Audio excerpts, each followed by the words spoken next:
হলো বৃক্ষরোপণ, সর্বজনে জনে।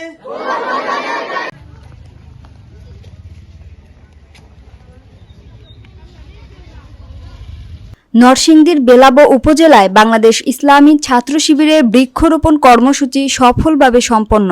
মোহাইমিনুল ইসলাম শুভর রিপোর্টে বিস্তারিত। বাংলাদেশ ইসলামী ছাত্র শিবির বেলাব থানা শাখার উদ্যোগে এক উৎসবমুখর পরিবেশে অনুষ্ঠিত হল ফলজ ও বনজ বৃক্ষরোপণ কর্মসূচি।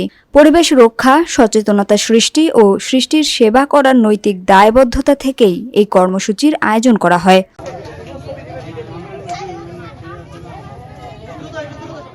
উক্ত কর্মসূচিতে প্রধান অতিথি হিসেবে উপস্থিত ছিলেন বাংলাদেশ ইসলামী ছাত্র শিবির নরসিংদী জেলা সেক্রেটারি মোহাম্মদ তাইহিদুল ইসলাম।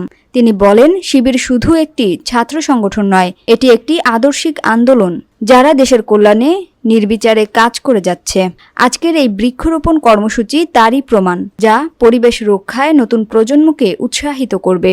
প্রধান মেহমানের বক্তব্যে ঢাকার পল্টন থানার সাবেক কমিশনার, বিশিষ্ট সমাজসেবক, জামায়াত নেতা খন্দকার আব্দুল রব বলেন, রাসূল সাল্লাল্লাহু আলাইহি ওয়াসাল্লাম বলেছেন, কিয়ামত এসে গেলেও যদি কারো হাতে একটি গাছের চারা থাকে তাহলে সে যেন তা রোপণ করে দেয়। এই হাদিস আমাদের পরিবেশ সংরক্ষণে ইসলামের নির্দেশনা ও দায়িত্ববোধের কথা স্মরণ করিয়ে দেয়। বিশেষ অতিথি হিসেবে উপস্থিত ছিলেন ইসলামী ছাত্র শিবির বেলাব উপজেলার সাবেক সভাপতি আব্দুর রহমান বাদল, মাওলানা আব্দুল হাকিম ও শহীদ আলম। কর্মসূচির সভাপতিত্ব করেন বেলাব উপজেলা ইসলামী ছাত্র শিবিরের সভাপতি হাফেজ সামির আহমেদ। তার সঞ্চালনায় বৃক্ষরোপণ কার্যক্রম সুপরিকল্পিতভাবে সম্পন্ন হয়।